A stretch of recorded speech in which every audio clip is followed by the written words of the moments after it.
Ladies and gentlemen, boys and girls, we have made it to week 18 of the NFL season.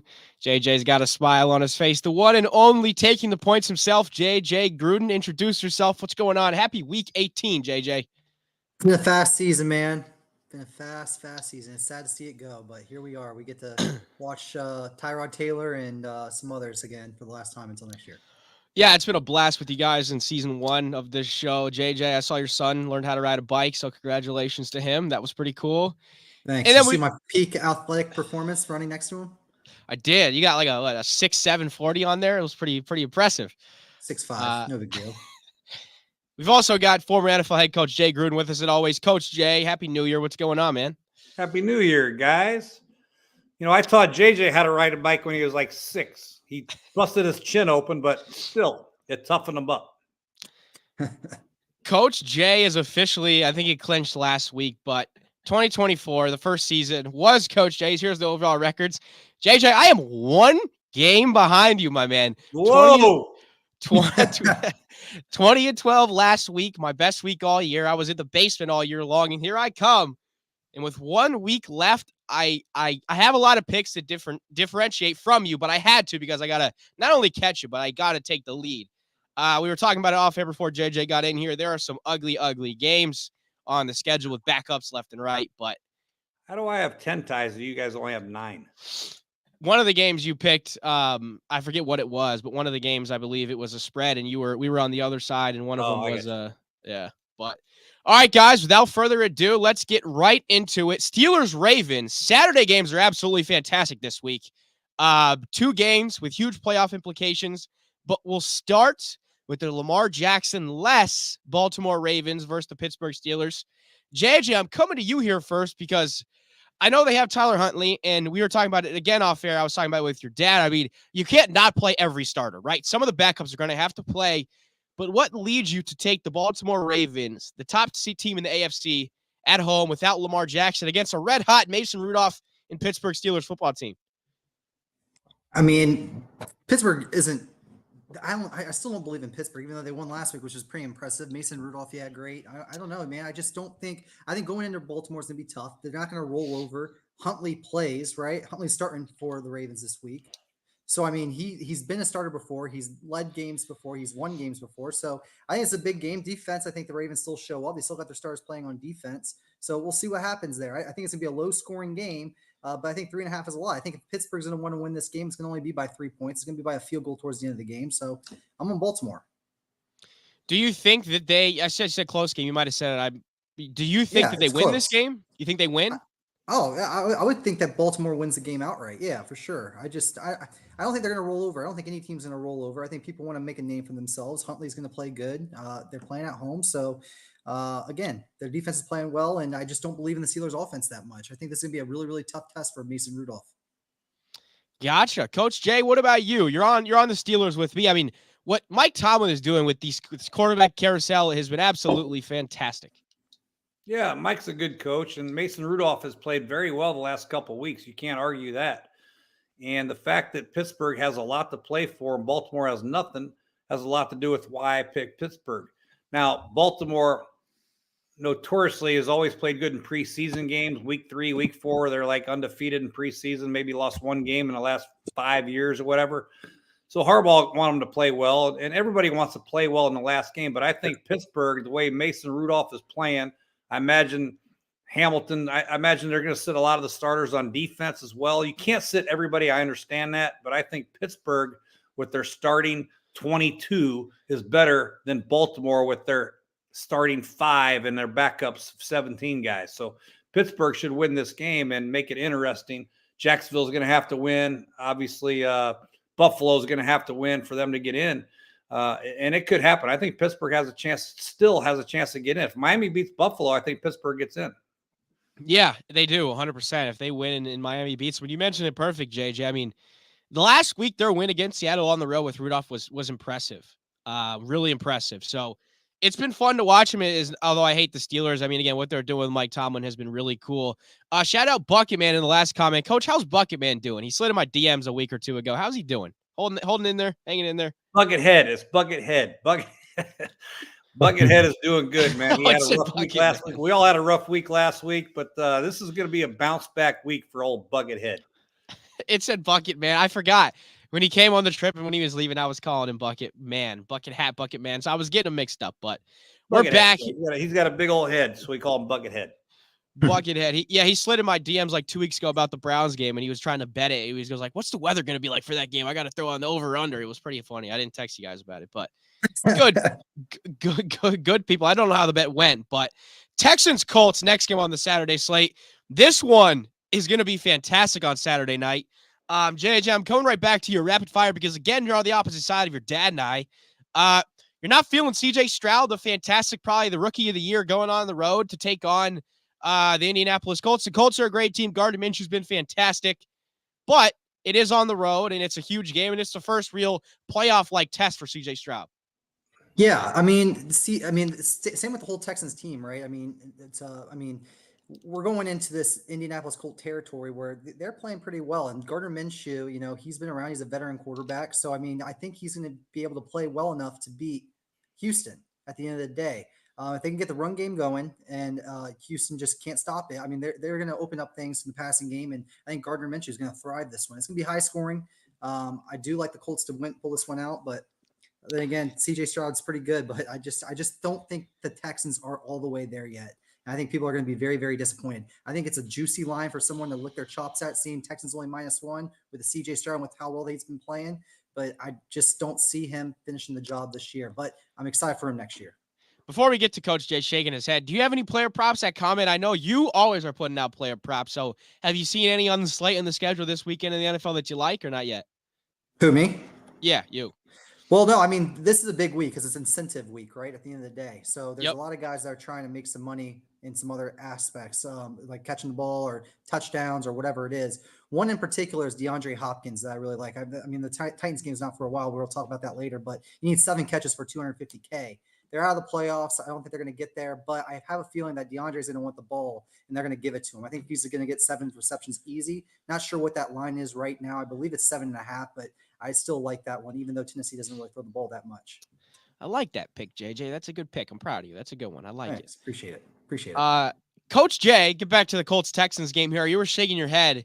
I'm with you, man. I'm on the CJ Stroud and the D'Amico Ryans and the Houston Texans train in this one to win and clinch a spot in the NFL playoffs in CJ Stroud's first year. It's very important. I think the pick of the year is the under in this game. JJ says the over. This is an under game all the way. Now, I'm going to tell you about the Houston Texan defense. They average giving up 3.3 yards a carry. For Indianapolis to have success, they have to run the ball. And if they can't run the ball and they're going to rely on Minshew to throw it, it's going to be a struggle. So I think this under is the play. The Texans have some major injuries we have to look at come game day. Tunsil's on the injury report. Noah Brown's on the injury report. Robert Woods is on the injury report. We got to find out if those guys are playing or not. Very important. But I think regardless, this is an underplay. Indianapolis is not going to be able to run the ball successfully against Houston. Look at the run stats. Houston is very good against the run. And for them to stop the run with Jonathan Taylor, Minshew's got to throw it. So it's going to be a lot of dink and dunk, a lot of controlled passing game, not a lot of downfield shots. Minshew doesn't do that. He's more of a controlled guy, RPO guy, quick screen guy, slant guy, hitch guy. CJ Stroud, without the major weapons, without Tank Dell, they're going to have to try to run the ball with Singletary. It's going to be a running game, and Houston doesn't turn the ball over. They're leading the league in lowest turnovers. So it's going to be a punt, run, punt, run, punt. It's going to be a field position battle. The team that doesn't turn the ball over is going to win this football game. And I think Houston, if those guys are healthy, will play good enough to win this game. But if those guys are hurt, then I might give the edge to Indianapolis. But I think the play is the under. I love it. Yeah, 47.5 does seem like a lot. Shout out. It's ridiculous. Shout out Cole. JJ is sharp this weekend. Cheers. Colts are winning. Cole, shout out Cole. Yeah, I do think it's high, though. I really do think it's high. Way too high. Both teams are averaging barely over 20 points a game. Both teams have scored 30 points or more only 4 times this year. Colts have scored 30 points 4 times this year. Houston scored 30 points 4 times this year, and it's been a while ago. So I think this game is going under for sure. I do want to add too, Grant. Dalton Schultz is another one of those player props that are looking for incentives this week. The only difference with this one is he's playing in a playoff type game this week. So I don't think that they're going to try to force feed him the ball. They're going to look for their opportunity to advance in the playoffs. And he gets 6 receptions. No, it's 5 receptions. He gets another 250. 6 receptions. He gets another 250 on top of that. So he's looking to make some money as well this game. I love incentive week. It's always fun. Not only is it playoff clinching, but people are going to be playing for that extra dough. JJ, I'm going to come right back to you here. I think I know the answer to this question, at least if I were to ask your dad, but playoffs are a different breed. Anybody gets in. Anybody can win any game. But again, as we mentioned, whoever wins this game is 100% guaranteed getting in. Which of the two, the Texans or the Colts, do you think would have a better chance to go on the road in the playoffs and steal a playoff victory, the Texans or the Colts?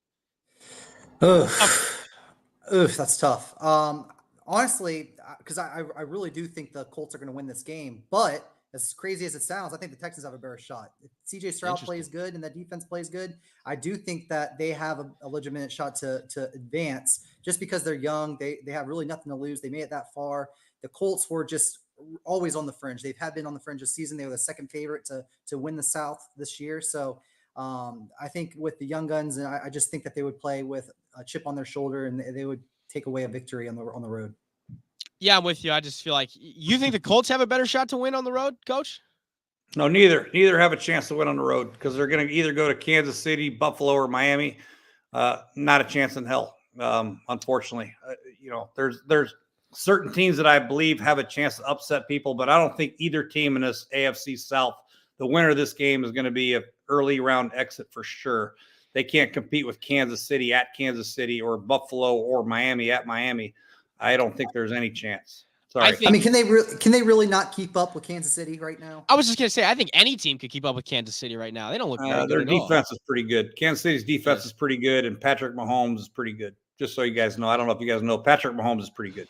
And come playoff time, Andy Reid's a pretty good coach in the playoffs. So, yeah, no, not a chance. You were also saying off air, Coach, that playoffs are a different breed and anybody could win. And now they are not in this situation, though. There's always that one team, though. There's always that one team. One time, just like the little Giants. Yeah, it's just that one time. One time. We saw it with the Jags last year. We saw it with the Bengals that one year. We saw it with the Jags beat Jags beat the Chargers. Come on. Well, no, that was last year. I'm talking about a few years ago with Blake Bortles when they took it to the AFC Championship game. Yeah, you're right. But yeah, whatever. I think you're right. You guys never know. CJ is a baller, but if he's got the injuries, they don't have a chance. I can't see Minshew going to Kansas City, beating Kansas City. Can you? No, I'm with you. That's a fair point. I think I could see CJ Stroud doing it, but I again, rookie, that Chiefs defense. If CJ had Tank Dell and everybody healthy, then yes, maybe. But gotcha. Yeah, it's Kansas City. We're gonna get to them a little bit later, but they got to figure their shit out quick and in a hurry. Next game on the slate. Jeff Driscoll versus Jake Browning. Browns versus Bengals. Everyone is on the Bengals. Thankfully, I don't know if you guys knew that Jeff Driscoll was starting when you put these picks in. But Coach Jay, what can you tell us about Jeff Driscoll? He's been on like 4 or 5 different teams in his 5-year career, I believe, maybe 6. But what can you tell us about Jeff Driscoll? Jeff's been around the block a few times. You know, he's an athletic guy. He's going to scramble. They'll do the zone reads. They'll do the RPOs. They'll try to keep everything short for him. He's not a big play type guy, but he can run, and he's athletic, so they'll give him a chance to make some plays with his legs, which he can do. But at the end of the day, Cincinnati, Jake Browning has played pretty good. You got to give him a lot of credit. He's kept them in a lot of games, won some games. And I think at the end of the day, Cincinnati should get the victory. This is a big game for Cincinnati just because I know that Mike Brown does not want to lose to Cleveland. Yeah, not only do they not want to lose to Cleveland, but, I mean, the Cincinnati Bengals guys are still searching for their first win in the AFC North all year long. They're 0-5 in the AFC North. That is, I think we can say, uncharacteristic for the Cincinnati Bengals, at least as of late with Joe Burrow, obviously. But JJ, you're on the Bengals. I really don't think this game's going to be close. I mean, Jeff Driscoll was just picked up off the street a week or 2 ago. He's on the practice squad. I think just goes to show how bad PJ Walker actually is. And they don't want to start him. But again, you've got to think guys like Myles Garrett aren't going to play. Denzel Ward. No. This has nothing to do with them. It has everything to do with keeping your players healthy moving forward. I mean, you want to keep your backup healthy just in case something happens to Flacco. I mean, you got to keep your quarterbacks healthy. So this is a smart move by Cleveland. Yeah, PJ Walker was back up healthy for sure, but he was absolutely terrible when he had to play this year. So I'm interested to see how he does, Jeff Driscoll. But JJ, again, I think you're going to see a lot of the Browns defensive players sitting in this game. And again, I think with how hungry the Bengals are going to be to find that first AFC win, I think they might win this game by 10 plus. I know the spread's 7, but I can see a 10 plus point victory for the Bengals here. Yeah, I don't think Cleveland's really going to score that much, and I think Browning finds open receivers this game. It's a weird one. But again, the spread is very telling, right? I don't think the Bengals should be 7-point favorites against anybody right now, and to be against a team that's going to the playoffs, who's been playing lights out, it's very, very telling. So I like the number here at 7. You're not going to see Myles Garrett. You're not going to see Denzel Ward. No. You're not going to see Flacco. You're not going to see Ford. You're not going to see Amari Cooper, left tackle. You're not going to see, So JJ, it's a tough one. Yeah, I mean, they might not even score 10 points in this game, if I'm being honest. They don't have to because they're not going anywhere but the 5 seed. This is about running the clock and getting the game over with and going to the playoffs. This is what it's all about. They're going to run the ball and they're going to punt and they're going to just let's get to the playoffs. Healthy. I do have a question for you, Coach Jay, about Joe Flacco not playing in this game. The reason I ask is because, again, he has been absolutely fantastic for the Cleveland Browns, but coming off the couch, he finally got into a rhythm. He's lighting it up. Do you think, I know he's a veteran and it probably won't affect him, but do you think that, are you worried at all that him not playing in this game could hinder or set him back a little bit because he's been on a streak of just balling out, and for him to now sit out a week and on a bye week, does that worry you at all? Not at all. No. The most important thing is when you get to the playoffs, you want your best players healthy. That's the most important thing. The last thing you want is Trey Hendrickson or Sam Hubbard or somebody to roll into his ankle and be out and be stuck with PJ Walker or Jeff Driscoll in the playoffs. So let's keep him healthy. He's had a great run. He's a veteran guy. He knows how to prepare. He knows how to get ready. Their team is built on defense, running the football, and obviously Amari Cooper and Flacco's playing a great style of football right now. So yes, you want him on the bench if it doesn't mean anything. Let's get him ready for the playoffs. They're going to play Jacksonville or at Houston or at Indianapolis. So get him 100% for that game, and I think they'll easily advance after that game. I mean, he was also on the couch the last 10 weeks before they picked him up, and they picked him up. I don't think one more week on the couch or the bench is going to really hurt him. Very true. You know what'll hurt him, JJ, is if somebody rolls up on his ankle and he's out for the year. No, that's true. That's true. I agree with you. I don't think throwing a hitch into cover, I don't think throwing a hitch or a slant or whatever is going to make him better for the playoffs. You get him on the bench, get him ready for the playoffs to play the AFC South winner.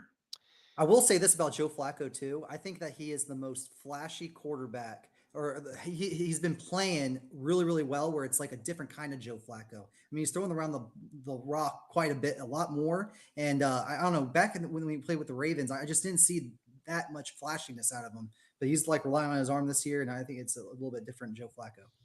Did he go to the Super Bowl? Dude, like plus 5,000. It was like plus 5,000 like 2 weeks ago. Now it's done like plus. Oh yeah, well no, yeah, he went to the Super Bowl, yeah. Okay. But did you know right now the Cleveland Browns are the second most bet on team to win the Super Bowl this year? BetJack just tweeted it. We actually have over $1 million in liability right now on the Browns to win the Super Bowl. So if they win the Super Bowl, we might be in trouble. I mean, like, they're 35-1 still. They were like 50-1. They're not going to win the Super Bowl. So BetJack, you guys can sleep well at night. You can sleep good at night. I was telling you, I don't think they are either. What everyone is saying right now, as far as analysts go, in this and that, the one team that has the best shot to knock off the Ravens in the AFC, everyone is saying the Cleveland Browns, for what it's worth. But I'm with you. I don't think they're going to win it, but it's going to make for a very fun. You never know, Grant. You never know. It's very true. And you got a dangerous and confident Joe Flacco right now. So what better story would it be for him to go beat his former team in the playoffs as a Cleveland Brown? I mean, come on, it wouldn't get any better than that. But let's keep rolling here. Vikings-Lions is the next game on this Sunday slate that is full of games. Vikings at Lions. All of us are on the Lions to cover. And I'll give you one simple reason. If this has anything to do with betting, so be it. It probably doesn't, but Dan Campbell's got to be pissed off. That call last week was obnoxious. You can't make the call. The guy went over to the ref, looked like he reported. Dan Campbell said pregame he talked to him about it.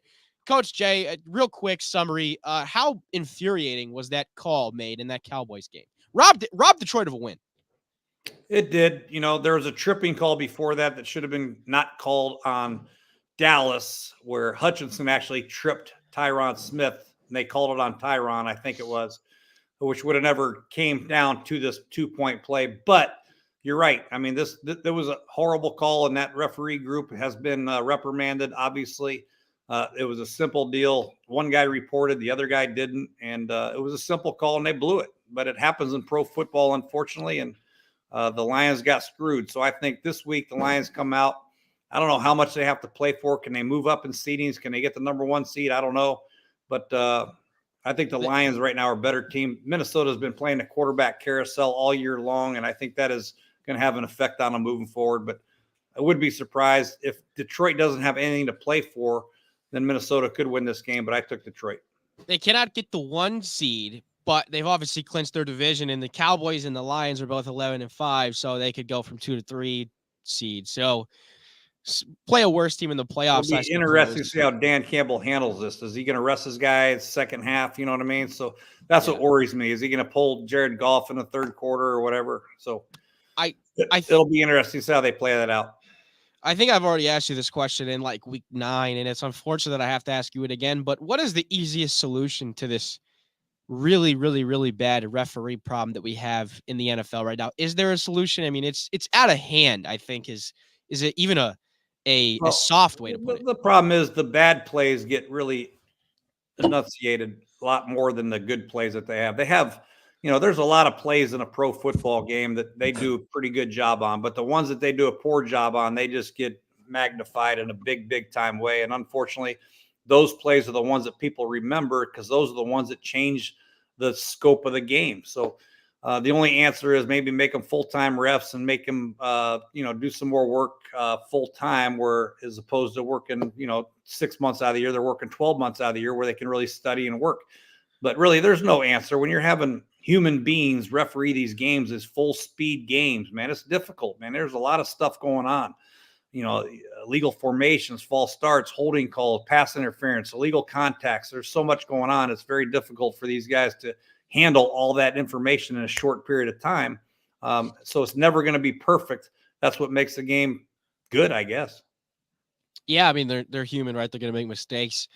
JJ, I'm surprised, man. You've been taking the Vikings all year long. You're not this Sunday. They were at Jaron Hall last week. They're going back to Nick Mullins this week. Seems like they can't figure out which quarterback they want to stick with. That is the reason that I'm on the Lions as well, because there's just no consistency at the quarterback position right now for the Vikings. Yeah, Nick Mullins is the one that scares me more. I thought Jaron Hall was going to be the starter, but at the end of the day, the Lions are the better team. Dan Campbell already announced that he's playing everybody. I think they're playing to win, take some momentum with them into the playoffs. Minnesota, I don't think they're going to be able to stop them. But then again, I think the Lions are going to control the clock for most of the game too. They don't want to get anybody injured. So I do like the under on this one. I believe I have the under. I hope I have the under, but I do like the under, and I think the Lions kind of roll and just basically keep the ball out of the Vikings' hands offensively.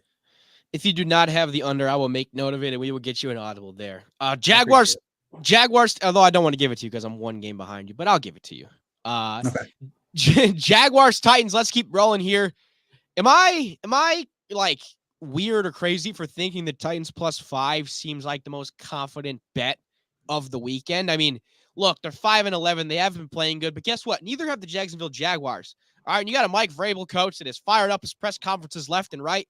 I can guarantee you one thing. He wants to not only cover in this game, but he wants to win this ball game. And as JJ mentioned, DeAndre Hopkins is going to be going for that incentive. I mean, Coach Jay, I'm going to come to you here first. I think the Titans could win this game outright. I know the Jaguars are playing for the division and possibly missing the playoffs, but I seriously think the Titans could at home win this game outright. Wait, Grant, real quick. I just had to log into my sportsbook account real quick, and I had to bet against you. I'm changing my pick because your most confident picks usually lose on the show. You said with the Bills and the Dolphins game. You said with a few other ones. I just had to make a quick bet. I apologize. Sorry, I wasn't. All right, so put your money where your mouth is, tough guy. Are you called official audible on here then? Yeah, I'll call the audible just because how confident you are. That's the only reason why I'm calling the audible. So you're on Jaguars -5.5. Yes, I am. I love it. All right, let's do it, Mike Vrabel. Coach Jay, I'm going to come back to you here. The Titans could win this game outright. Yes, they could. I believe they will also. There we go.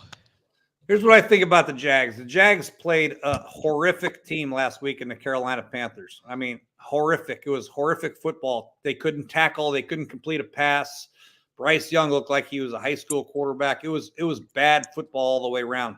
Before that game, the Jaguars have not looked very good. They just haven't. Their defense hasn't played very well. Their offense has struggled quite a bit. And I think Tennessee, Mike Vrabel will have these guys ready to go. And I think DeAndre Hopkins and I don't know if Will Levis is playing or Tannehill. I don't know. Levis got hurt last week, so we'll see who plays. But both of them have enough experience to get this victory. I'm pulling for the Jaguars. I live here in Jacksonville. I hope they do win because it's a big-time deal for the Jacksonville fans here. But I just think plus 5.5 at Tennessee. Vrabel will have that team ready to go, and I think Tennessee will get the victory or at least cover. Damn right he will. Derrick Henry's possibly his last game as a Tennessee Titan. And look, of the 5 Titans wins this year, JJ, 4 of those coming home. So do I even need to come to you, or are you just fading them for the simple fact that I'm confident? That's just a simple fact. But I want to stay on this game real quick. Pop, when you were coaching and you were either out of it or in it, and you had a guy who needs 7 receptions for $250K, are you trying to feed him the ball? Yeah, for sure. We had a situation. Darrell Young was our fullback, and he had 4 touchdowns. I think he needed 1 more touchdown to get $500,000. I believe we called Spider 2Y Banana against the Cowboys last game of the year. And he was wide open in a flat, and RG3 kept it and ran it for a touchdown. And we're like, what the hell? Yeah, that was a good play by RG3. I'm not faulting RG3 in any way, shape, or form, but you try to get those guys the ball because, they work extremely hard. It means a lot to them. That's cool. That's a cool little nugget. I mean, look, $500K for a touchdown. Sign me up any day of the week. I bet the team was anybody disappointed that he disappointed, or was he just happy that they scored? The RG scored. He was happy. I mean, DY is a pro. He was happy that we scored. We lost the game, obviously, but he was happy yet disappointed. Gotcha. Yeah, I mean, that's a lot of dough, Grant. That's a lot of dough. It's a lot of dough. $500K is a lot of dough. The next game on the slate is absolutely hideous. Jets at Patriots. Look, if you're betting this game, Godspeed and more power to you. The Jets have been a night. The Jets. JJ, of course I know you're betting it, man. You're betting every single game that exists on any sport out there. But since you are, I mean, you got to walk me through the Jets on the road. I mean, look, the Patriots are 4-12. I get it. You could say what you want. I've asked Jay several times. Teams don't tank for better draft picks. They've only lost to the Bills last week by 6. And they were up in that game for a little bit. So, I mean, JJ, I just got to know what is leading you to take the Jets on the road here. He just turned the ball over 5 times against the Bills too. And I'm just going to rely on the Jets defense here to cause the same problems that the Bills caused the Patriots. So defensively, I think they're going to get after Zappe. And I think they're going to cause some problems for him. It's going to be low scoring. I don't think either team's going to score. It's 30.5. That's the point total. I think that's one of the lowest totals, if not the lowest of the season. So that says a lot right there. And if you go on both sides on the ball defensively, I'm going with the Jets. I'm going with a better defensive team. And I think they're going to get a defensive touchdown probably thrown in there too. And we'll see a pick 6 or a scoop and score, one of the two. And we'll just go from there. I do like the Jets, though, to win this game, bring some momentum in for next year, hopefully with A-Rod back at quarterback. I hear you, JJ, but Coach Jay, in the last 4 games, this Jets defense has given up 37, 28, 30, and 30. I mean, they're struggling right now. Overrated group in the history of football. Everybody says the Jets defense. I mean, Jacoby Brissett came in there and just shredded them in the second half. I mean, come on. Defense. I love their corners. I love their linebacker. I love Williams. I love them, but they're the most underachieving group. I think they've tanked it a little bit right now. And I think New England is always going to play hard. I tell you what about Bill Belichick. Say what you want. I mean, they've struggled this year, obviously, with the quarterback carousel, and they're going to play great defense. And I think they're going to do just enough to get this victory. I'm glad to hear you say the Jets defense is the most overrated group in history, because when the Browns were playing them, when I was texting in my family group chat that they aren't that good, I was getting dunked on left and right for no reason. I mean, they are overrated. They've as of late, as I mentioned, they're getting points put on them left and right. So it's It's been a disappointing season all the way around for the Jet fans. I know that the quarterback situation has been bad, but defensively, when your quarterback struggles, right, you got to expect your defense, your all-world defense, to step up and shut people out. That's just what has to happen, and they can't do it. Yeah, you're 100% right. They can't do it. Speaking of high school football, are you going to bring back that Albright guy next year? Seemed like he knew what he was talking about. Yeah, he loved talking about playing his high school football days. I heard that like 8 times. That's remember that from the Albright episode. I love it. The next game, Falcons Saints, should be an entertaining game. I'm the only one on the Saints, and look, I mean, I know last week you could call it a fluke, whatever, but they went on the road in Tampa Bay in the game they had to have, and they impressed me. All right, 23-13. Derek Carr in that game, 197 yards, not a lot, but 2 touchdowns. The big thing there is he played turnover-free, clean football. Look, at home against the Falcons, I mean, you're not going to convince me that whoever plays, Desmond Ridder or Taylor Heineke, is better than Derek Carr. So I'm on the Saints at home, and I'm curious to hear why either of you guys or both of you guys are on the Falcons on the road. Well, I'll tell you why. This line made no sense to me. Right? I mean, New Orleans should have been a 6.5, 7-point favorite, really. So something's up. And I think Atlanta is really hot and cold football team. They play pretty good. They play pretty bad. They're just up and down. And I think New Orleans is also very similar. They played good at times and they played poorly at times. So I'm banking on the fact this is going to be a very, very close game. I mean, very close game. And I think Atlanta, they have a lot to play for. They're playing for coaches' jobs. They're playing for players' jobs. And I think Atlanta in a rivalry game like this, I think I'm going to take Atlanta. I'm not too confident on this pick. I am confident on the under, though. I don't think either team is going to have a flat, all of a sudden, we're going to start scoring a lot of points. I think this under is the play, but I'll take Atlanta as well. Yeah, I mean, the Saints haven't been consistent in JJ. I mean, the Falcons are 2-6 on the road, and last week they were playing a quarterback that doesn't even know if he's going to be in that spot next year, and the Bears and Justin Fields took him out behind the woodshed and beat the piss out of him, man. I don't see it. Bears are awesome. They're rolling. I think they're rolling. The Bears are one of the best teams in the NFL right now. Like today, if they got into the playoffs, they would be a scary team to play. Just in my opinion. I wouldn't go that far, but you're reaching, JJ. You're reaching for the stars on that one. I got to tell you. There are so many people anxiously watching this Bears game because they have their win total set at 7.5. They win this one, they got the 8. Or for the Bears game when we talk about it. But this one, I mean, this is a trap game, right? I mean, we just watched the Bears put up win by 20 against the Falcons. Falcons had no shot from the kickoff. You saw a Saints team go on the road, beat Tampa Bay, and there's no reason why this line should be only 3 points. This has got trap written all over it. Derek Carr, game time, big game. I just don't think he gets there, man. There's been too much disappointment in New Orleans. I think it continues, and there's going to be some kind of change or of some sort next year. So this is a bad spot for New Orleans. I love the Falcons here. Love them. I do hear you guys. I like it. It definitely is a trap game, and the line is weird for sure. So I'm not confident in this one, JJ, so you can sleep well. But I don't know, man. It's going to be a weird game. And the Saints, I mean, they both need it, but the Saints obviously need it more because I believe I would have loved to have the hook. You know what I mean? I would love to have the 3.5. Yeah, absolutely. You can always buy it. You can always buy it. Yeah, that's true. You can always buy the hook. The next game's another interesting one. Bucks Panthers. All right, look, I'm the only one on the Carolina Panthers to cover at home, but hear me out once again. All right, look, Baker Mayfield, game on the line last week. Season on the line to go to the playoffs. He shit the bed. All right, the guy 2 interceptions. You could say he had 300 yards and 2 touchdowns, but it was all garbage time stats, so call that what it is. Carolina Panthers owners throwing drinks on guys left and right. The Panthers have clinched the number 1 pick. It's actually not even theirs at this point. All 5 fans that are going to be at this game in the blue and black are going to be cheering on those Panthers. They might – I'm not going to say they're going to win. I was going to say they might win. I don't think they're going to. But this game also scares me. JJ, I'm coming right back to you here. Confidence level 1 to 10 in this Tampa Bay Buccaneers 4.5 pick. 10 being most confident, 1 being least. Where are you at? I'm gonna go 8. I'm gonna go Wow. 8. I'm all on 10 for them to win outright. The only thing that scares me is a backdoor cover here. That's the only thing that makes me a little bit nervous. But the Carolina Panthers are just so bad. They just let up 30 points to CJ Beathard in Jacksonville. So I'm not really confident against a bad Jacksonville team who's been playing really, really shitty too at that. So I like the Bucks here, man. I mean, I just can't get my head around to bet the Panthers, quite frankly, ever, just like the Pittsburgh Steelers. So my boy Baker Mayfield is playing for some incentives this week. I can't remember what they are, but he does have someone on the line. Coach Jay, what is your confidence level 1 to 10 on that Tampa Bay 4.5 line? 10. Wow.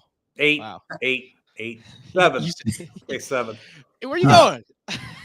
I got to watch that Carolina game firsthand. I watched every play. Carolina's one of the worst teams I've ever seen in my life as a coach, ex-coach, I should say. Their defense is poor. They don't tackle very well offensively. Bryce Young looks like he's a high school quarterback right now. His stature is not very good. His confidence level, you can tell he's lost a little bit. He needs to take a step back. They need to try to get him some linemen, some receivers or something. They have a long way to go. And Tampa Bay has a chance to still win the NFC South. So they have a lot to play for. And I think Tampa Bay comes out and rolls these guys. They better. If they don't, then I think every coach in that locker room will be looking for a new job next year. This is a big win for Tampa Bay. And I think Tampa Bay is a much better team top to bottom. Baker, Mike Evans, Godwin. I mean, these guys are a good football team. They should beat these guys handily. It won't be loud. It'll be easy game for these guys. And obviously, like I said, Carolina just has no confidence right now. They don't believe. They don't have a coach. I don't know what they're doing over there. They just look like they're a fish out of water right now. Unfortunately, they need a whole offseason to regroup, get their staff the way they want it, get some players around Bryce Young to help them out. But right now, they are not a competitive football team, and Tampa Bay should roll these guys easy. They absolutely should. But look, again, I said it like last week when the division's on the line, Baker was maybe giving me Vietnam flashbacks of what it was like watching him play with the season on the line. He didn't look good. And I know the Panthers. He had a tough game. I get it. New Orleans does have a good defense. I'll give him that. He didn't play his best game, but this is different. This is Carolina. Yeah, no, I hear you. On the road, again, there's going to be a non-factor because on the road. No, I said non-factor. There's going to be nobody there. There's going to be 5 people there. So he should get it done, and I'm with you, right? If he doesn't, there's going to be some huge questions about him in the locker room and everybody involved. So big game there, although it doesn't seem like it with the Panthers, but it is for the Bucs. Bears, Packers, let's keep rolling. JJ, if I told you you could either have Caleb Williams or you can have a guy who has career stats that look like 6,526 yards, 40 touchdowns, 30 interceptions. Please tell me you're taking Caleb Williams. Dude, I think Justin Fields has been playing great the last few weeks. I don't know how you can I don't know, man. Like, honestly, at this point, they might go Marvin Harrison one. They might get DJ Moore. They have Marvin Harrison on the other side. Why not? I want everybody out there that sees this clip on Twitter to bookmark this. If the Bears keep Justin Fields and don't draft one of the top quarterbacks in this draft, they're going to be the laughingstock of the NFL for the next 10 years. What has Caleb Williams really done? I mean, at all. I mean, their team went 7-5 or whatever it was this season. And really, I mean, what has Justin Fields done in because he lost to Washington. Like his season was over. What has Justin Fields done in 3 years? Keep in mind, Colin Cowherd, shout out him. I stealing this from his segment. But Justin Fields has also missed 11 games in his career. That's a lot for 3 years, 11 games. For your franchise quarterback, that is a lot of games. And again, 30 interceptions and 40 touchdowns. Like, you're really going to pass. You're going to keep that and pass on. We were saying they also earlier, had a really bad offensive line, too. I mean, they had a really, really bad offensive line the last 3 years, too. And they're finally getting somewhere where they need to be. Their defense is playing lights out. Their defense right now is the best defense in the league. Hands down, right now, their defense right now are the best defense in the league. You've watched them the last 5 weeks. It's the best defense in the league. And it's only given Justin Fields confidence. And you don't want to give him confidence. When you give him confidence, it's going to cause problems. Because I think this team, watch. Just get ready, man. I mean, they're 6-2 their last 8 games. They're playing great football. I mean, who would have thought? Who would have thunk it? They are playing good, but again, all I'm saying is in a 3-year window, 40 touchdowns, 30 picks, that is a terrible ratio. Why not franchise them? Franchise them one more year. If you have a really, really bad year, some quarterbacks are coming out next year. Is Caleb Williams really a once-in-a-lifetime quarterback? You were glazing Caleb Williams like 5 weeks ago on this show. No, I wasn't. My guy is Jaden Daniels. That's my guy. If you want to go get Jaden Daniels maybe in the second round, you can go for it. But he's going in the first. He's going mid-first. I like Jaden Daniels better. I like Penix better. Coach Jay, please. I mean, you cannot. Okay. If it wasn't you, I know you for a fact. We're on. Caleb Williams is going to be generational. I get he's soft, but he's going to be generational in the National Football League. You talking to me? Yes, I'm talking to you. He's going to be generational. This is one of the greatest dilemmas a team has ever had in the history of the National Football League, in my opinion, because Justin Fields has gotten better. He's athletic, and he's starting to get more confidence in the pocket. He's throwing the ball a lot better. This is a monumental decision for a franchise. Now, my theory is always if you can upgrade your quarterback position, you got to upgrade it. Sorry. This is not, we're not in the feelings business. We're not in the what the fans want business. We're in what is best for the franchise. Is it Caleb Williams or Drake May or whoever it is? I mean, you got to study all these quarterbacks. For me to sit here right now and say Caleb Williams or Drake May or Jaden Daniels or Michael Penix Jr. is better for the Chicago Bears than Justin Fields is next year, I'd be lying. You got to do your work. And I'm not going to stand out here on a pedestal and say, you got to draft Caleb Williams 1, or you got to keep Justin Fields. This is a tough call for this organization moving forward. I know the fans and I know the players want to keep Justin Fields, and that means a lot. The players have a lot to say, but at the end of the day, you got to do your work. Caleb Williams is a special guy. There's no doubt about it. He's got great arm talent. He can run. He can move in the pocket. He can do everything you want a quarterback to do as far as that position is concerned, but so can Justin Fields. But moving forward, if you pass on Caleb Williams and he turns out to be one of these superstar players, you'll be the laughing stock forever. Now, you can't upgrade your team. You can take Marvin Harrison Jr., like JJ says, and then you can trade your next pick and get more draft capital. There's a lot of options the Bears have. But I don't know what the right answer is right now because I have not done the work on Caleb Williams or Drake May or Jaden Daniels. It is going to be a tough call for the Chicago Bears. I think they're in a great position because they have plenty of options, but I'm not going to sit here and say, get rid of Justin Fields because he has played well. He has improved. He has been hurt. I know his touchdown to interception ratio is not that great, what Colin Cowherd says, but I'm looking at the future, and I think Justin Fields has gotten better. He does have talent. Now, if you could trade Justin Fields for a first or a second, maybe you do that and take Caleb Williams. But I know this. I know the Chicago Bears players, and I know the Chicago Bear fans like Justin Fields a lot and what he's done the last few weeks. And the Bears are a legitimate football team right now at this time. They have improved more than any team that I've seen in a long, long time over the last 8 weeks.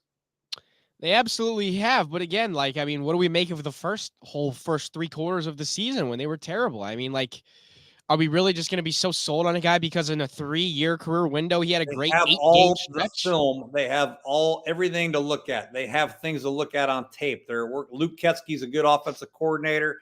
Obviously, they're getting better and better. They're getting to know each other.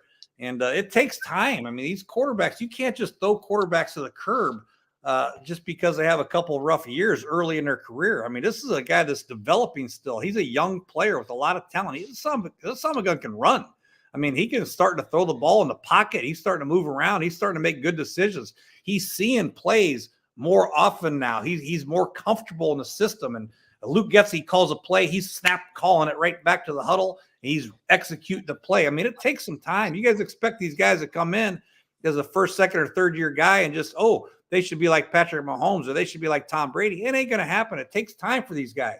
And if you have a guy that's developing, knows your scheme, knows your players, and can run and can do a lot of different things, you might want to keep him. But on the other hand, you look at Caleb Williams, can he handle this inventory as a rookie and a second-year guy? Is he going to be better as a rookie than Justin Fields would be in his 4th or 5th year? That's what you have to determine. And that's going to be a tough call for the Bears.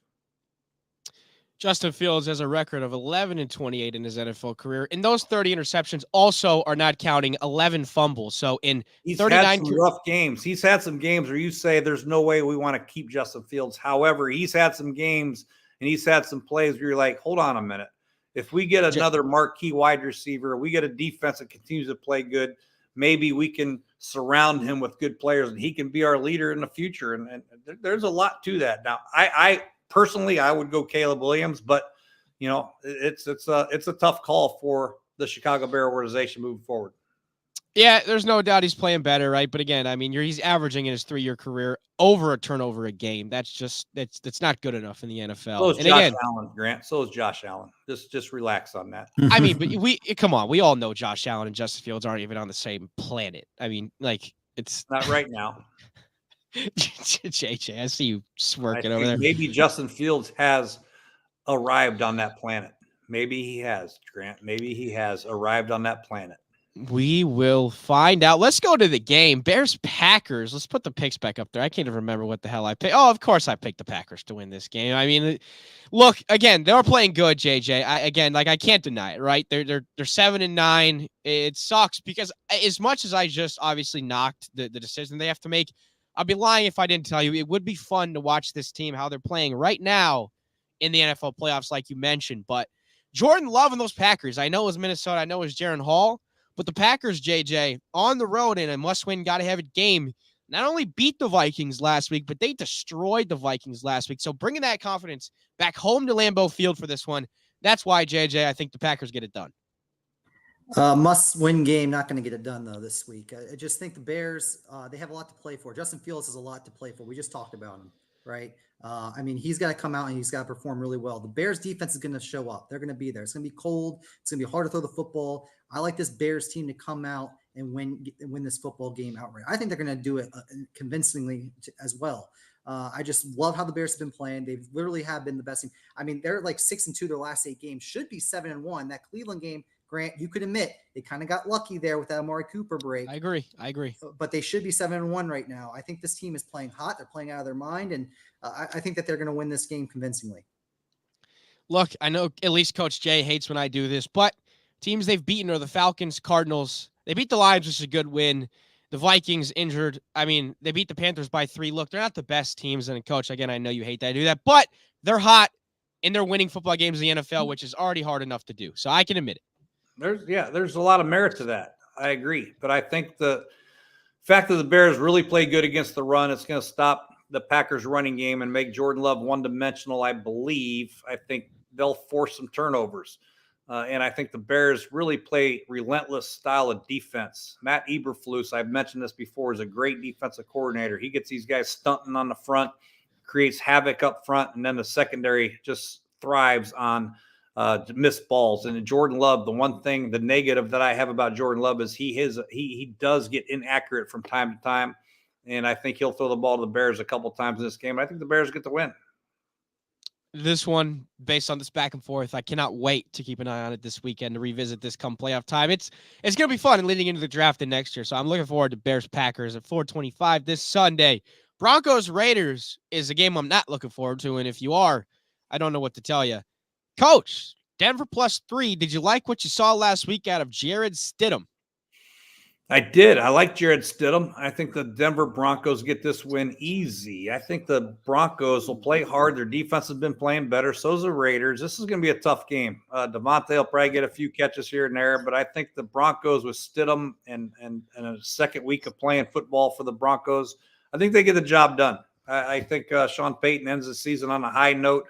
Now, they'll have a decision at quarterback with Russ and Stidham and all that stuff. They'll probably be looking for a quarterback at the end of the year, but it's a great opportunity for Stidham to try to prove that he is a possibility to compete for the starting job next year. I don't know if he'll be the starter, but a chance for him to compete for the starting job next year moving forward. And this will be a big game for him moving forward. And I think the Broncos might get it done.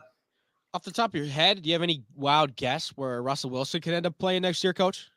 A lot of places. You know, Russell has proven that he can still throw the ball. Obviously, he still can escape a little bit. And there's a lot of teams in need for a quarterback. Now, that contract, I do not know which team will – I think a lot of teams will try to go through the draft and all that stuff and see if they can get one there. But Russell still has a lot to offer for a franchise. And I really got to give him a lot of credit the way he's handled this the last couple of weeks. He's a true pro, and I feel bad for the situation that he's in. He's making a lot of money, so I don't feel that bad for him. But at the end of the day, he's a professional guy, and I think there will be some teams that will have some interest. Very professional. I've always loved Russell Wilson, and one of the main reasons is the way he's always carried himself. JJ, what do you make of your dad saying that this is going to be an easy one for the Denver Broncos? Because you are on the side that I am on. You're on the Raiders. I just think they'll win. You just said easy. Okay. I can't back Stidham. I can't back the Chargers, so I don't know what to do here. I took the points. No, wait, it's the Chargers are favorite, right? The Chargers are favorite in this game? Chargers. We're talking about the Raiders. Raiders Broncos. Oh, I'm sorry. The Raiders. The Raiders. Good Lord. No, I'm on the Raiders. But no, I don't think Stidham is going to be at starting quarterback. The only thing that Stidham's got, though, is he's playing his old team, right? He's playing the Oakland Raiders or the Las Vegas Raiders. He used to play for the Raiders. Maybe that could bring out some vengeance for him, but I just don't think so. If they lose this game, they're going to drop a couple spots in the draft where you get the 12, 13, 11 pick right around that range. So I do like the Broncos not to win this football game. I just don't think they're going to be very competitive. I think they're throwing the bag in. I think Antonio Pierce has got the locker room with the Raiders right where he needs them, especially for a game like this. And that's why I think the Raiders are going to go ahead and are going to win outright and win by maybe even touchdown. I'm with you here. I think the Raiders get it done. A touchdown. I'm it's with you. Close, though. It's gonna be close. It's gonna be close. Broncos win. Book it. Broncos are gonna go. The Broncos are going quarterback in the draft. There's a bunch of good quarterbacks falling in the midsection. There's Jaden Daniels. He's gonna go in between 10 and 20. There's also gonna be Michael Penix, who's climbing up the draft board as well. I think that they can get somebody a little bit better than Russ, and they're gonna start fresh. Another quarterback that none of you have mentioned, I think could end up being one of the best out of this class is Bo Nix. I mean, I think Bo Nix is going to be really good. He's interesting. Yeah, I mean, he reminds me of Justin Herbert a little bit. Coach, you don't like Bo Nix? He's fine. I'm just arguing to argue. Bo Nix is a tough guy. Yeah, but he's 38 years old already. 40. Do you like compare him to Bo Nix because he went to Auburn with or Bo Nix and Justin? No, just he's tall, has a strong arm. They it seems like they play very similar. 40 touchdowns, 3 interceptions is like, I know it's college ball, but I mean he had that's fantastic in college ball. And as Coach mentioned, though, I mean all these rookie quarterbacks are actually, I was looking at the age, like they're actually all pretty older than a handful of starters. Like 25, right? So is Bo Nix. They're both like 25. That's just odd. Yep. But yeah. For sure. Let's keep rolling. Another quarterback that is worth having a conversation about, Eagles Giants. Jalen Hurts is a $255 million man with 23 touchdowns, 14 interceptions. They're slipping and sliding like we've never seen before in Philly. They can't beat the Cardinals. They barely beat the Giants. They can't beat the Seahawks. They can't beat the Cowboys. They can't beat the Niners. And right now, I don't know who they can beat in the NFL. They're a good football team, right? At the end of the day, they got to turn it around quick, because they're out of time. They've got 1 week left. They're playing the Giants. And Coach Jay, I'm coming to you here. You're on the Eagles. And I'm interested to hear why, because not only is Jalen Hurts struggling, but a quarterback that I love watching play right now in the NFL is none other than the only Tyrod Taylor. He has been fun to watch since starting games in New York down the stretch to end the season. Really? Yeah, he's been fun. You were just saying how you like Tyrod Taylor like 2 weeks ago. I do like Tyrod Taylor, but I wouldn't go that far. I mean, we're playing. I don't know. Do the Eagles have a chance to move up? They're still playing for the division, right? Yeah, they win and Dallas loses. They win the division. Yeah, Dallas plays Washington, so it's probably not going to. What time does Washington play? What time does Dallas play? They both play at 4. So Philadelphia is going to win this game by a lot. The Giants are just not good. And neither are the Eagles right now, but I think this is a chance for Jalen Hurts and the Eagles to just, even if they don't win the division, this is a chance for them to feel a little bit better moving forward in the playoffs. They still have a very good roster. They have good players, A.J. Brown, Devontae Smith. We get it. And Dallas Goedert and Jalen Hurts. They just need a little bit of a confidence booster moving forward. If they can get this win and win handily against the Giants, getting this confidence moving into the playoffs will be huge. And I believe that Nick Sirianni is going to preach, hey, we're going to come out, we're going to play hard, we're going to get this victory, and we're going to go into the playoffs whether we win a division or not, but we're going to go in on a high note with some confidence and wreak havoc in the playoffs. And I think in order to do that, this is a big win for them, a big game for them, and I think they take care of business in a big way against the Giants. Easy money. Right now, the Eagles are slated to go to Tampa Bay to play the Bucs in the first round of the playoffs. JJ, you're on the Giants to cover in this game with me. Again, I disagree with your dad here. I don't think this is going to be a cakewalk for the Eagles on the road to close out the regular season. They just lost to the Cardinals at home. I mean, I know. I understand the confidence thing going into the playoffs because they're in, but I just can't back the Eagles right now. Their secondary is so bad. They are so bad. I think that's a more area of concern than Jalen Hurts is right now because they give up so many passing yards per game. They're the worst in the NFL right now. They can't really stop anybody through the air. It's not good to watch. And I know Tyrod Taylor's so they have an advantage there. But the Giants are playing, I think, with the rivalry that these two teams have. I think that they're going to try to play to win. I mean, like every other team does, but I think they get the job done. I think they're going to win outright, and there's going to be major concern. I'm going with Tampa when they beat the Carolina Panthers this week. and they get to the playoffs, they are definitely going to beating the Eagles in the playoffs first round. Well, the Tampa Bay Buccaneers got to beat the Panthers first, JJ. So they will. Stop it. That's a hot take. We'll get there when we get there. Let's keep rolling. Seahawks, Cardinals. JJ, when you submitted your picks, you said this was the game of the week. The Seahawks couldn't beat the Steelers with Mason Rudolph at home, and they're on the road against the Cardinals team. JJ, look, I'm not going to call an audible because I haven't done it all year, so I'm not going to mess up my mojo trying to catch you, but I like the Cardinals pick, man. I think that they could win this game outright. Look, Kyler Murray is a good quarterback in the NFL. He's very good. So again, Cardinals 4-12. They haven't had Kyler Murray for all season, but when they've got him back, they've been competitive. Is that the main reason why you're on the Cardinals in this game? Wife's going to have to wash this table because my balls are on it right now because I'm going with the freaking Cardinals. This is one of my games of the year, man. I mean, I'm serious. Right now, the most bet preseason bet this season was the under 4.5 wins for the Arizona Cardinals and win totals. They're 4 and 12 right now, right? So They win this game, they hit that over. That's one thing I love about it. 2, Seattle, they look like they need to win to get into the playoffs. They're going to Arizona. It should be a cakewalk. One of the worst teams in the league. They're only 2.5 point underdogs. That's just a field goal. Why is that so low? I mean, 3.5, I can get behind Seattle. I know that's just a point, but just to be a 2.5 point dog, less than a field goal, that's very, very, very telling. I like Kyler Murray. I think he's really good in the air. Trey McBride, they're figuring out that connection. They're going to be very, very good. That's going to be a dynamic duo for time to come. And I think that they're going to get this dub, man. This is going to be a great game. It's going to be high scoring. But overall, the Cardinals will get this covered. Then they should win outright. What do you make of this line, Coach Jay? I mean, I think it is weird as well, but you're on the Seahawks. What do you make of it? I agree. There's some weirdness to it, but I think right now Seattle has to win the football game. Arizona's playing good. They're playing hard. And they're not playing good. They're playing hard. They had a great win last week against Philadelphia. You got to give them a lot of credit. Kyler Murray played well. Trey McBride, like JJ said, I mean, they're a good football team. But I think Seattle with DK Metcalf and Tyler Lockett and Kenneth Walker, the second or third, whatever his number is behind his jersey, I think they're going to get the victory. And sorry, JJ, it's going to stay under. They're under 4.5 is going to roll because I might have bet on it before the season started.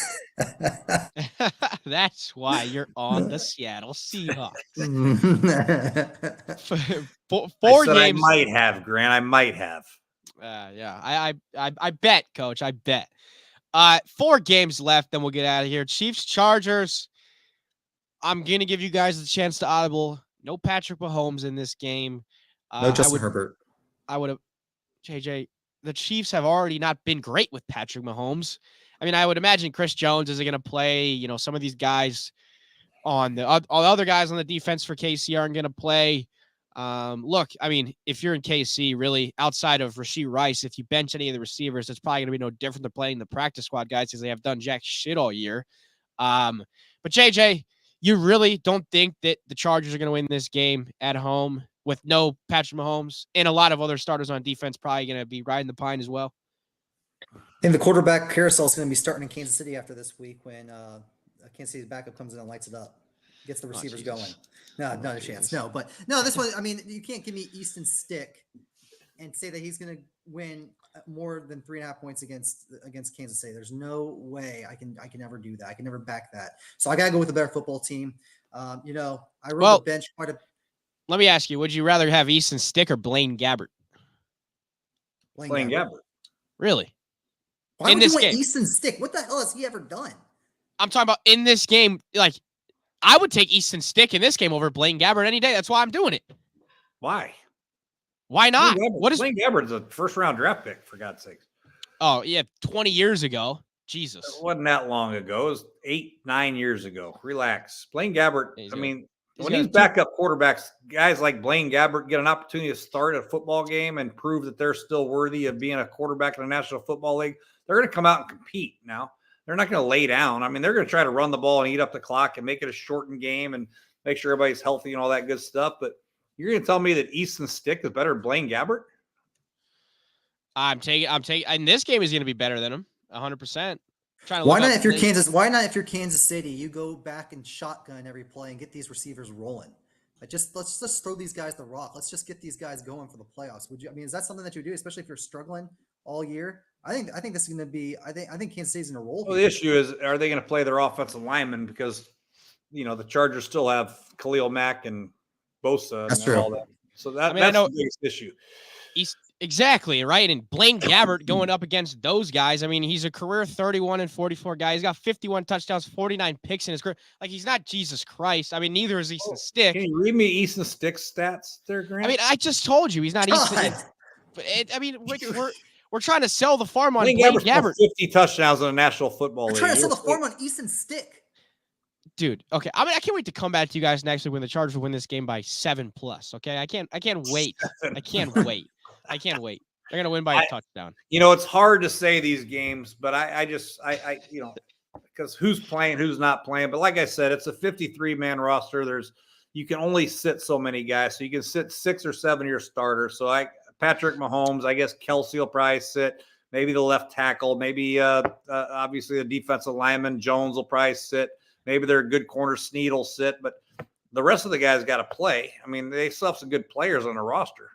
Khalil Mack might sack Blaine Gabbert 5 times in this football game. I think Khalil Mack is really going to give a damn about this game. I mean, is he got a bonus? Is he going to get like 8 sacks? Really? Who knows? He could. He had 5 in a game earlier this year. Who knows? They haven't really. You're right. It's a tough call. I don't like the bet. I'm just arguing. I wouldn't be surprised either way. I think the under is the play. In these games where backup quarterbacks play, they don't mean a whole lot. Usually, you want to keep the clock running. Yep. And look, there's nobody I'd rather argue with about Blaine Gabbert and Easton Stick than the two of you. So it's all good back and forth. 3 games left. Rams, Niners. Sam Darnold versus Carson Wentz. If anybody would have told you we'd be betting on this game in week 18, it's crazy. But Coach Jay, look, I mean, Sam Darnold, I know I'm on the Rams in this game, but that was before I knew that Carson Wentz was going to play. I'm not going to call an audible again. I said it earlier. I haven't done it all year, but Sam Darnold, I think, still can play. And the Niners 12-4. Doesn't sound like Kyle Shanahan's going to rest everyone, like we've been mentioning. I'm scared, and I think you're going to take this pick, Coach. I think the Niners might actually win this game by that 3.5. Yeah, I know Sean pretty well. I know the 49ers. 49ers are a better team from top to bottom, backups to starters. So I think that Sam Darnold's a pretty good player, and I think that I know that it's hard to say. Sean McVay, when he coaches games that don't mean a whole lot, he's not going to do anything. He's going to run the ball. He's going to throw stick routes. He's going to throw quick screens and release screens and all that stuff. He's going to try to get the hell out of Dodge and get his team healthy because they have an opportunity, because they're playing pretty good right now, to make a little bit of a ruckus in the NFC in the playoffs. He's going to get there at full strength. I promise you that. Of all the coaches, I believe in the NFL that are resting players, I believe Sean will do the biggest case scenario as far as not playing anybody, because he believes that he needs his full arsenal of weapons come playoff time. He's going to rest everybody that he can. I know he can't rest everybody, but Sean's going to do the extreme. And the San Francisco 49ers, Sam Darnold, I think will win this game easily. I think it'll be like a 24-3 game personally. All right, JJ, 2 games left. We're gonna skip the Cowboys Commanders because when you sent in your picks, you said the Cowboys might cover this over a 45.5 all by themselves. And I look back at the Cowboys Commanders game earlier this year. The Cowboys scored 45, so they literally almost hit it in the game earlier this year. Talk to me about this one and why you're so confident the Cowboys are going to absolutely destroy Coach Jay's Washington Commanders. Commander. I've never been a commander. Let's get that straight first of all. I've always been a Redskin, never a commander. Gotcha. You're commander / Redskins. Anybody? Hope I don't hurt anybody's feelings. You're commander / Redskins. JJ, the floor is yours. Why are the Cowboys going to crush them? Just because, they got to win this for the division. I just think they do it in dominating fashion. I think they're going to jump out to a lead where Washington just can't come back from. They're just going to keep running the ball afterwards, and they're going to keep advancing. We're going to see Cooper Rush most likely come in later in the game as well, but they're going to start off the lead. I really like the Cowboys in the first half more so than I do like them for the game, because who knows, Jacoby Brissett can come in and get a backdoor cover. But I just think that they're going to pull away so early where they just don't let Washington back in it. So that's why I'm on the Cowboys. Look at that. Redskins fan says, Coach Gruden, love you. He's got to show love to his former Redskins guys. All right, Coach. What's the minds? What time do the Commanders play? 4:30. What time does the Eagles play? 4:25. 4:25. They're both the same time? Earlier. Yeah. Jesus, JJ, your brain is so wired and locked in on these picks, dude. Yeah. It's rapid fire. So Washington now last year, the last game of the year, Dallas had to play for a little something, and Sam Howell was his first start, and Sam Howell lit them up, and the Commanders won that game, if you guys recall. However, right now the Commanders are struggling really mightily on defense, and I think the Dallas Cowboys come out here and roll them. The Commanders aren't stopping the run very well. They're not stopping the pass very well, and Dak and CeeDee Lamb and these guys are just playing a lot of confidence. But I do believe the Dallas Cowboys need to get Pollard going a little bit in the running game. But at the end of the day, this is a tough matchup for Washington. This is a tough situation for the staff, for the players, for everybody involved with the Commanders to be in, because their future is very uncertain. So I just think Dallas comes out with a lot to play for. If they hit them early, this will be a blowout early. Now, the only chance Washington has to come close to this game is if they come out and score first to keep the game close early, keep them involved, keep them mentally involved. But if they get hit in the mouth early, this will be ugly fast. Yeah, I mean, you look at the Commanders, right? And I know we're running a little extra on time, so we'll get to this last game here in a sec. But look, we're talking about if the Bears keep Justin Fields, they could end up trading back a pick or two with the Commanders, and the Commanders could end up with Caleb Williams. So I've been seeing that out there a little bit. It's going to be fun to monitor, see how that goes. But the last game I think everybody in the NFL, in terms of fans, is waiting for, Bills-Dolphins for the division. I'm probably going to get chirped by you guys for this one because, JJ, you've mentioned it earlier. I was on the Dolphins earlier this year, and they let me down. But look, you just mentioned 5 turnovers last week they got against the Patriots, and they only won the game by 6 points. The Dolphins, every time the lights are bright, they pull a Jared Allen. They do absolutely nothing when the lights are bright. I'm giving them one more shot. I'm backing them in this game. JJ, am I stupid, dumb, or am I both for backing them in this game? I don't think you're dumb. Dolphins play really, really well at home, right? I mean, they beat the Cowboys at home. Who knows what can happen here? But I just think Jalen Waddle's got to play. Has it came out that he's playing? Has not come out yet. I have not seen. So that's my decision. If Jalen Waddle plays, then I'm on the Dolphins. But I just think he's a key piece, and it showed last week. The offense didn't look as good. Tyreek wasn't getting open. Chain had a really, really good game, but I just don't see that offense moving without Jalen Waddle. I think he's a very vital piece of that offense, and I don't think they're as explosive as they want to be without him on the field. So Bills, they're rolling. I think it's weird that they're -3 on the road after the season that they had and how well the Dolphins have been playing prior to last game.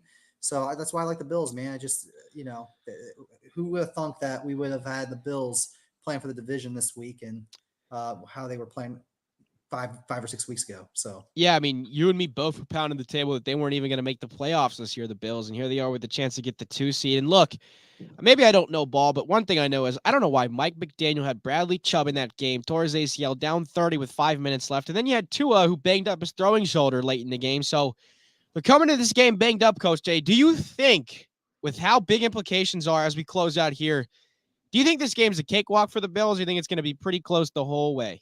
It's not a cakewalk. Mike McDaniel wears cool pants, so he's got that going for him. But Bradley Chubb injury is a major issue for him. They need to get pressure on Josh Allen because Josh Allen will throw the ball into coverage from time to time. Without getting pressure on him, Josh Allen will have a big day.